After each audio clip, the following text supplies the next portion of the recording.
সালামু আলাইকুম সুপ্রিয় শিক্ষার্থীবৃন্দ, আমি বুরহানুদ্দিন মিস মাস্টারের পক্ষ থেকে তোমাদের সকলকে স্বাগত জানাচ্ছি। আশা করি তোমরা সকলেই ভালো আছো। আজকে আমরা দৃশ্যমান ও অদৃশ্যমান সম্পদের হিসাব রক্ষণ, যেটাকে আমরা অবচয় সংক্রান্ত হিসাব করি, ঠিক ওই চ্যাপ্টারের ময়মনসিংহ বুক 2025 সালে কোয়েশ্চেনটি সলভ করবো ইনশাআল্লাহ। তবে আমাদের এই প্রশ্নগুলো অ্যান্সার দেওয়ার পূর্বে আমরা কিন্তু উদ্দীপকটা আগে আইডেন্টিফাই করে ফেলবো, যাতে বারবার করে আমাকে উদ্দীপক পড়তে না হয়, টাইম কনজিউমটা খুব কম হয়, 20 মিনিটের মধ্যে যাতে আমি খুব ভালোভাবে এই প্রশ্নের আনসার দিতে পারি। ওকে, সো আমরা উদ্দীপকটা আইডেন্টিফাই করি। বলা হচ্ছে রহিম ট্রেডার্স 2023 সালের 1 জানুয়ারি তারিখে 19 লক্ষ টাকা দিয়ে কল কবজা ক্রয় করে। তাহলে 2023 সালে 1 জানুয়ারি, 2023 সালে 1 জানুয়ারি কত টাকা দিয়ে? 19 লক্ষ টাকা দিয়ে, 19 লক্ষ টাকা। এরপর বলা হচ্ছে উক্ত কলকবজার পরিবহন ও সংস্থাপন ব্যয় 2 লক্ষ টাকা। তার মানে কলকবজাটির সংস্থাপন ও পরিবহন ব্যয় হচ্ছে 2 লক্ষ টাকা। তাহলে আমরা জানি এটা হচ্ছে সম্পদের মূল্যের সাথে কি হয়ে যাবে? অ্যাড হয়ে যাবে। দেন এরপর বলা হচ্ছে 2024 সালের 1 এপ্রিল তারিখে 15 লক্ষ টাকা দিয়ে আরো একটি কলকবজা ক্রয় করেন। তার মানে 2023 সালে ক্রয় করেছেন একটি, 2024 সালের এপ্রিলের 1 তারিখ ক্রয় করেছেন একটি, তার মানে 2টি সম্পদ ক্রয় করেছেন। তাহলে এই যে 2023 সালে যে সম্পদটা ক্রয় করেছে টোটাল 21 লক্ষ টাকা দিয়ে, এটা হচ্ছে প্রথম সম্পদ। কেমন সম্পদ? প্রথম সম্পদ। ঠিক আছে, আরেকটি সম্পদ ক্রয় করেছেন, এটা হচ্ছে 2024 সালের এপ্রিলের 1 তারিখ। কত টাকা দিয়ে ক্রয় করেছেন? এটা 15 লক্ষ টাকা দিয়ে। ঠিক আছে, তাহলে আমরা এটাও লিখতে পারি 15 লক্ষ টাকা। ঠিক আছে, এটা হচ্ছে কেমন সম্পদ?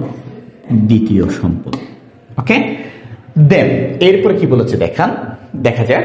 বলা হচ্ছে প্রতি বছর 31শে ডিসেম্বর তারিখে হিসাবকাল শেষ হয়। তার মানে প্রতিষ্ঠানটি 31শে ডিসেম্বর তারিখে তাদের হিসাবকাল সমাপ্ত করে। বলা হচ্ছে অবচয়ের হার 10%। তার মানে অবচয়ের হার হচ্ছে কত পার্সেন্ট? 10%।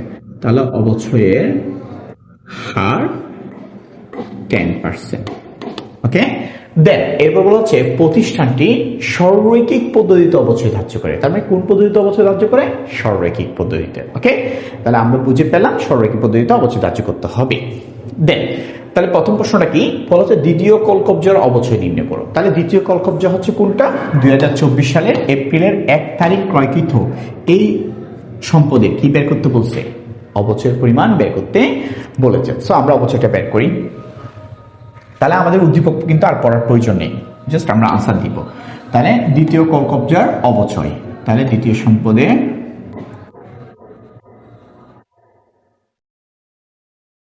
অবচয়।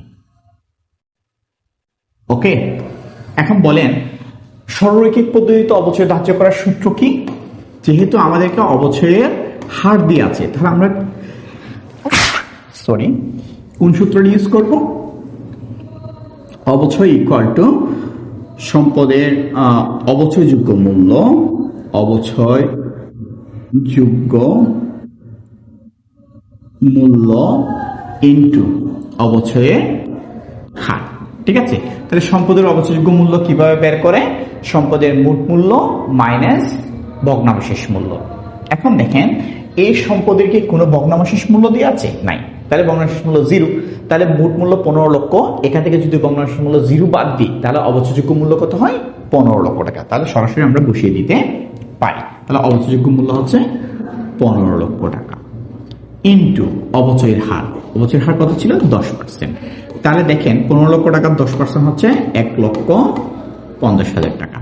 এখন দেখেন কোন একটি সংখ্যার সাথে যখন আপনি পার্সেন্টেজ অ্যাপ্লাই করবেন, তখন মনে রাখবেন যে মানটা আসবে, 1,50,000 টাকা যে মানটা এসেছে, এটা হচ্ছে একটি বছরের।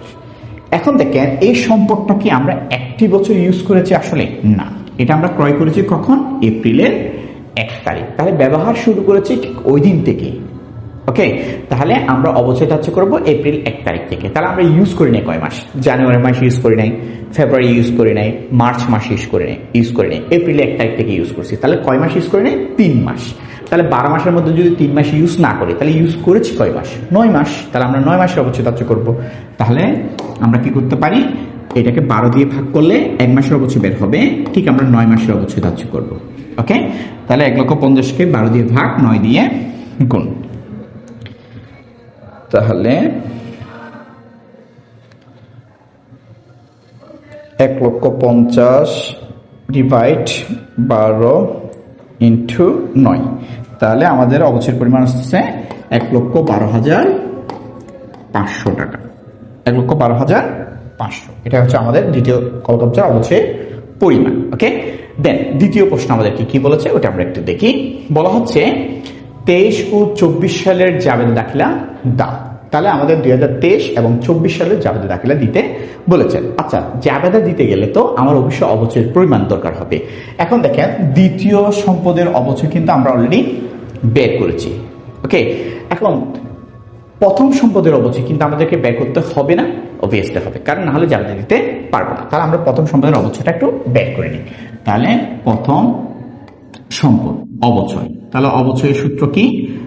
অবচয়যোগ্য মূল্য ইনটু অবচয়ের হার। এখন দেখেন অবচয়ের যোগ্য মূল্য কেমনে বের করে?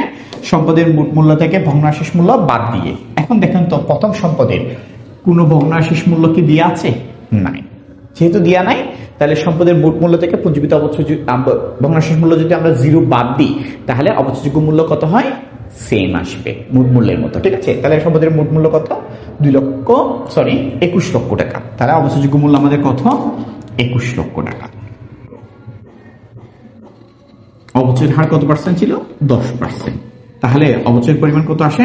2,10,000। ওকে, তাহলে এটা আমরা 2023 সালের বের করেছি, 2023 সালের অবচয় বের করেছি অলরেডি। ওকে, এখন দেখেন এই সম্পদটা আমরা কখন ক্রয় করেছি? জানুয়ারি 1 তারিখ। তাহলে আমাদের অবচয় নিয়ে কোনো ভেজাল নেই, 2023 সাল কমপ্লিট করেছি।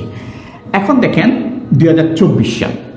2024 সালে আমাদের নতুন একটি সম্পদ ক্রয় করেছি, তাহলে নতুন সম্পদের অবচয় কিন্তু অলরেডি বের করেছি। ওকে, এখন প্রথম সম্পদের অবচয় কি বের লাগবে না? লাগবে, কারণ আমরা 2024 সালে টোটাল অবচয়টা বের করব। ওকে, তাহলে টোটাল অবচয়টা আমরা বের করি। তাহলে এটা হচ্ছে 2023, তাহলে 2024। ঠিক আছে, তাহলে প্রথম সম্পদের অবচয় কত হবে? প্রথম সম্পদের অবচয় হচ্ছে, যেহেতু সরলরৈখিক পদ্ধতি, প্রথম বছর যত অবচয় দ্বিতীয় বছরও সেম, অবচয়ের পরিমাণ পরিবর্তন হবে না। যেহেতু এটা সরলরৈখিক পদ্ধতি, প্রত্যেক বছর একই হার অবচয় ধার্য করা হবে। তাহলে প্রথম সম্পদের অবচয় হচ্ছে 2,10,000। তাহলে 2024 সালে নতুন আরেকটা সম্পদ ক্রয় করেছি, যেটা হচ্ছে দ্বিতীয় সম্পদ। এই দ্বিতীয় সম্পদের অবচয় কত বের করেছি? 1,12,500। তাহলে আমরা লিখতে পারি,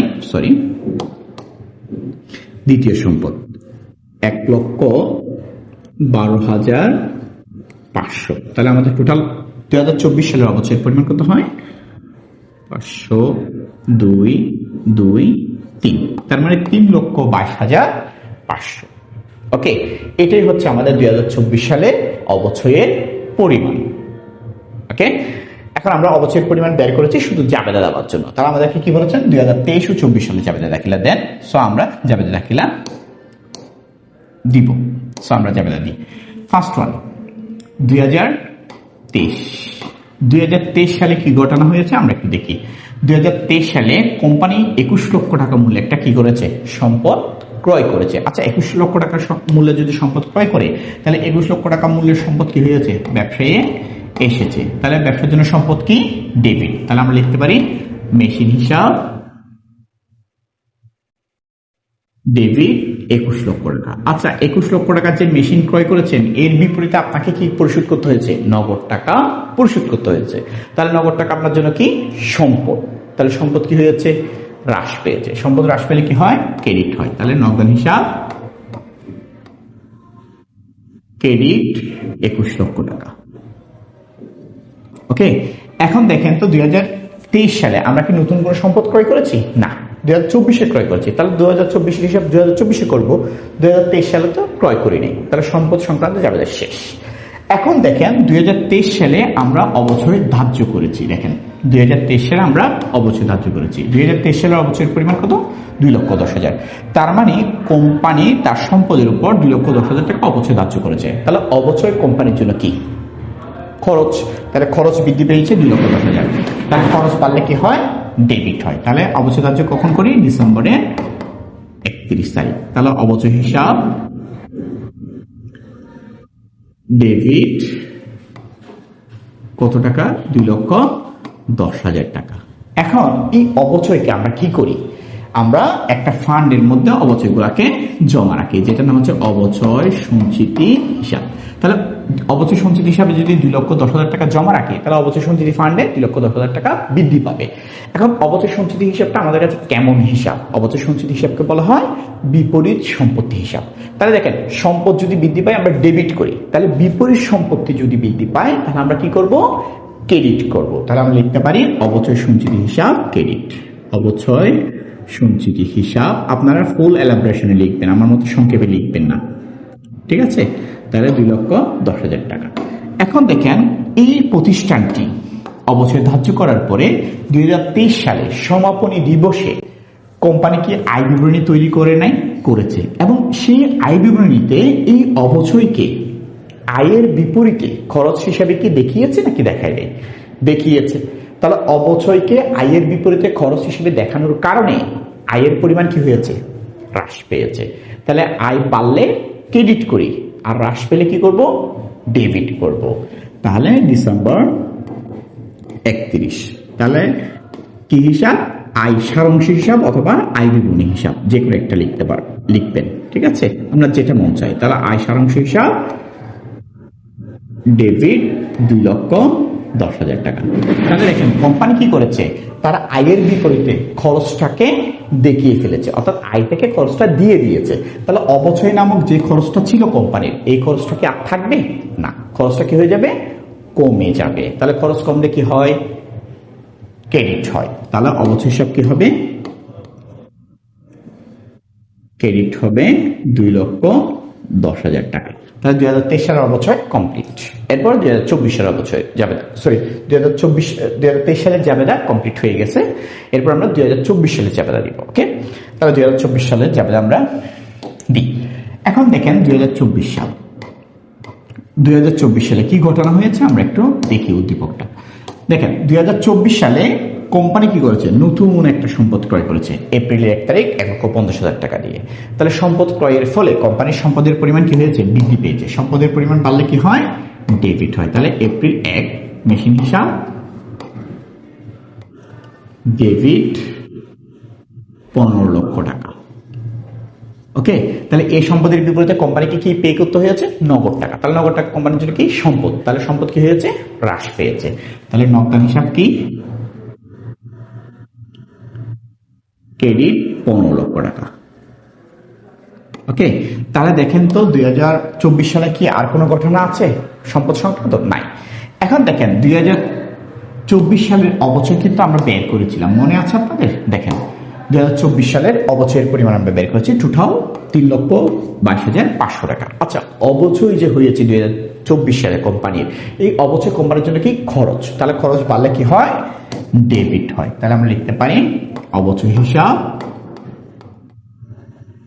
ডেবিট 3,22,500 টাকা। এখন এটা দিয়েছে কখন? ডিসেম্বরের 31 তারিখ, কারণ অবচয় ধার্য করি ডিসেম্বরের 31 তারিখ।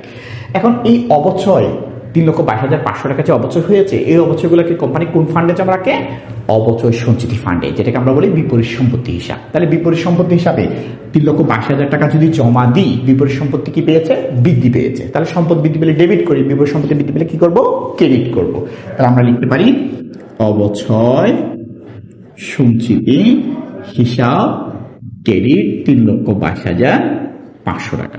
এখন এই প্রতিষ্ঠানটি 2024 সালের শেষ কার্য দিবসে 3,22,000 টাকা যেটা অবচয় ধার্য করেছে, এই অবচয়কে কোম্পানির আয় বিবরণীতে আয়ের বিপরীতে দেখিয়েছিল কিনা? দেখিয়েছে। পরিচালন ব্যয়ে অবচয়কে আয়ের বিপরীতে দেখিয়েছে। আচ্ছা, আয়ের বিপরীতে যদি অবচয় নামক খরচকে দেখানো হয়, তাহলে আয়ের পরিমাণ কি বাড়ে নাকি কমে? অবভিয়াসলি কমে। আয়ের পরিমাণ কমলে কি হয়? ডেবিট হয়। তাহলে পূর্ণাঙ্গ আয় কমেছে, এটাকে আমরা আয় বিবরণীও বলতে পারি অথবা আয় সারাংশ বলতে পারি। তাহলে আয় সারাংশ হিসাব ডেবিট 3,22,500 টাকা। আচ্ছা, আয়ের বিপরীতে এই অবচয়কে খরচকে দেখিয়ে ফেলার কারণে এই খরচের অস্তিত্ব কি আর আছে? নাই। খরচের অস্তিত্ব কি হয়েছে? হ্রাস পেয়েছে। তাহলে খরচ যদি হ্রাস পায় তাহলে কি করে? ক্রেডিট করে। ওকে, তাহলে আমরা লিখতে পারি অবচয় হিসাব ক্রেডিট 3,22,500 টাকা। দেখেন এই ধরনের জাবেদাগুলোকে, যেগুলাতে মুনাফা জাতীয় খরচ বা মুনাফা জাতীয় হিসাবগুলোকে বন্ধ করা হয়, এগুলোকে বলা হয় সমাপনী দাখিল। ওকে, তার মানে অবচয় সংক্রান্ত খরচকে আমরা কি করে দিয়েছি, বন্ধ করে দিয়েছি। ওকে, তাহলে আমরা 2 বছরের জাবেদা করা শেষ। দেন এরপরের প্রশ্ন আমাদেরকে কি বলেছেন, বলা হচ্ছে 2023 ও 24 সালের জন্য অবচয় হিসাব ও পুঞ্জীবিত অবচয় হিসাব প্রস্তুত করো। তাহলে আমাদেরকে অবচয় হিসাব এবং পুঞ্জীবিত অবচয় হিসাব কি করতে বলেছেন, প্রস্তুত করতে বলেছেন। তার মানে খতিয়ান করতে বলেছেন। তাহলে আমরা করি। তাহলে আমরা প্রথমে অবচয় হিসাব করব। তাহলে একটা চলমান জের ছকের ঘর করব। এটা হচ্ছে জের, ক্রেডিট টাকা, ডেবিট টাকা, জাবেদা পৃষ্ঠা, তারিখ। ওকে, তাহলে এটা হচ্ছে অবচয় হিসাব। ওকে, তাহলে এটা হচ্ছে ডেবিট টাকা, ক্রেডিট টাকা, জের, ডেবিট জের, ক্রেডিট জের। ওকে, এটা হচ্ছে জাবেদা পৃষ্ঠা, আর এটা হচ্ছে বিবরণ তারিখ। ওকে, দেন আমরা অবচয় যা খতিয়ান করবো, সেজন্য আমরা প্রথমে 2023 সাল থেকে শুরু করি। অর্থাৎ 2023 সালে এখানে কোনো অবচয় সংক্রান্ত কোনো কথা আছে কিনা দেখেন তো, নাই। তাহলে আমরা যার খতিয়ান করব মূলত তাকে হাইলাইট করব। ওকে, তাহলে এখানে অবচয় আছে, নাই, তাহলে হাইলাইট করা যাচ্ছে না। কিন্তু দেখেন তো এখানে অবচয় আছে কিনা, আছে। অবচয়কে আমরা হাইলাইট করতে পেরেছি। অবচয় হচ্ছে ডেবিটে আছে কত টাকা, 2,10,000। আর অবচয়ের বিপরীত হিসাব কি, অবচয় সঞ্চিত হিসাব। তাহলে অবচয় যেহেতু ডেবিটে আছে, তা আমরা ডেবিটেই লিখবো। তো কত, 2,10,000। তাহলে জেরে শূন্য আছে, সেজন্য বরাবর অ্যামাউন্ট বসে যাবে। অবচয়ের বিপরীত হিসাব কি ছিল, অবচয় সঞ্চিতি হিসাব। ওকে, ডিসেম্বরের 31 তারিখ 2023 সাল। দেন এরপরে আর অবচয় আছে কিনা দেখেন, 2023 সালে এখানে দেখেন অবচয়কে আমরা আবার হাইলাইট করলাম কোথায়, ক্রেডিটে 2,10,000 টাকা। তাহলে ক্রেডিট পাশের টাকা বসাবো। অবচয়ের বিপরীত হিসাব কি, আয় সারাংশ হিসাব। তাহলে আমি লিখতে পারি ক্রেডিটে ছিল, ক্রেডিটে বসাবো 2,10,000। দেখেন ক্রেডিট পাশে টাকা, ব্যালেন্স আছে ডেবিট পাশে, প্লাসে মাইনাসে মাইনাস, 2,10,000 থেকে 2,10,000 গেলে 0। ওকে, তাহলে এর বিপরীত হিসাব কি ছিল, আয় সারাংশ হিসাব। তাহলে 2023 সাল কমপ্লিট। এরপর 2024 সালে যাই। দেখেন 2024 সালে প্রথম জাবেদা কি অবচয় আছে, নাই। ঠিক আছে, দ্বিতীয় জাবেদা অবচয়কে আমরা হাইলাইট করতে পেরেছি। অবচয় হচ্ছে ডেবিটে আছে 3,22,500। তাহলে ডেবিটে টাকা বসাবো। তাহলে অবচয়ের বিপরীত হিসাব কি আছে, অবচয় সঞ্চিত হিসাব। তাহলে আমরা লিখতে পারি 2024 সাল ডিসেম্বর 31। তাহলে অবচয়ের টাকা কোথায় ছিল, ডেবিটে ছিল 3,22,500। এখন দেখেন ব্যালেন্সের অ্যামাউন্ট 0, তাহলে ব্যালেন্স ঠিকই সেম বসে যাবে। ঠিক আছে, 0-র সাথে 3,22,500 যোগ করলে 3,22,500 হয়। এখন অবচয়ের বিপরীত হিসাব কি ছিল, অবচয় সঞ্চিতি হিসাব, লিখে দিলাম। ওকে, দেন নেক্সট জাবেদা যাই। নেক্সট জাবেদা দেখেন তো অবচয়কে হাইলাইট করা যাচ্ছে কিনা, যাচ্ছে। অবচয় কিসে আছে, ক্রেডিটে আছে। তাহলে ক্রেডিটে 3,22,000 টাকা, আমরা 22,500 টাকা আমরা বসাবো। কিন্তু অবচয়ের বিপরীত হিসাব কি আছে, আয় সারাংশ হিসাব। তাহলে আমরা লিখতে পারি ক্রেডিট পাশে 3,22,500। দেখেন ক্রেডিট পাশে টাকা, ব্যালেন্স আছে ডেবিট পাশে, তাহলে প্লাসে মাইনাসে মাইনাস ইকুয়াল টু 0। এটার বিপরীত হিসাব কি ছিল, আয় সারাংশ হিসাব। ওকে, তাহলে আমাদের অবচয় সংক্রান্ত জাবেদা খতিয়ান কমপ্লিট। এরপর আমাদেরকে করতে বলেছেন পুঞ্জীবিত অবচয় হিসাব। ঠিক আছে, আমরা পুঞ্জীবিত অবচয়ের জন্য একটা খতিয়ান করব। তাহলে আমরা একটা খতিয়ানের গড় নিব।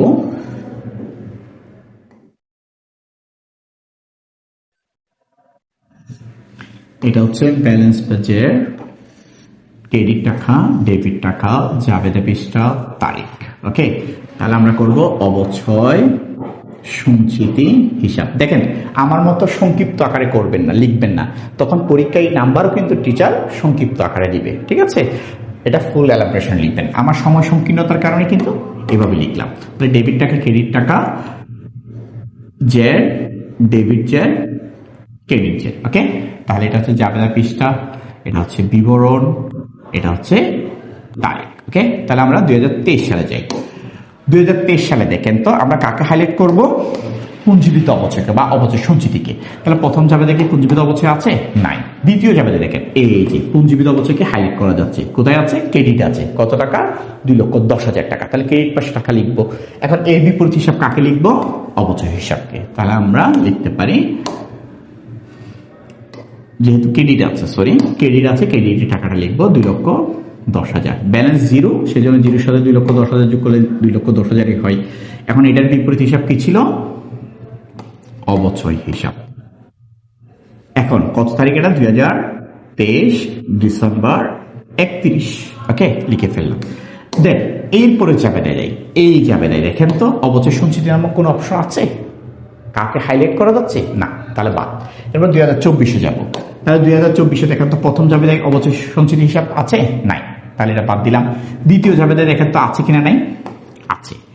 অবচয় সঞ্চিতিকে আমরা ক্রেডিটে হাইলাইট করলাম। তাহলে ক্রেডিট পাশে আছে, টাকাটা ক্রেডিট পাশে লিখবো 3,22,500। ওকে, তাহলে এর বিপরীত হিসাব কি লিখবো? এর বিপরীত হিসাব আছে কি? অবচয় হিসাব। তাহলে আমরা লিখতে পারি 3,22,500। তাহলে দেখেন ক্রেডিট ব্যালেন্স, ক্রেডিট মাইনাসে প্লাস। তাহলে 3,22,500 সাথে 2,10,000 যদি যোগ করি তাহলে আমাদের কত আসে? 5,32,500 টাকা। ওকে, এখন এটার বিপরীত হিসাব কি ছিল? অবচয় হিসাব। এখন এটা কত সাল? 2024 ডিসেম্বর 31। ওকে, তাহলে আর কোনো এই যে এরপরে ঝাবেদাই দেখেন তো এখানে অবচয় সঞ্চিতি আছে কিনা? নাই। তার মানে আমাদের খতিয়ান কি হয়ে গেছে? কমপ্লিট হয়ে গিয়েছে। তার মানে আমরা পূর্ণাঙ্গ কোয়েশ্চেনের আনসার দিয়ে ফেলেছি। আশা করি তোমরা সবাই বুঝতে পেরেছো। তোমাদেরকে অসংখ্য ধন্যবাদ। সালামু আলাইকুম।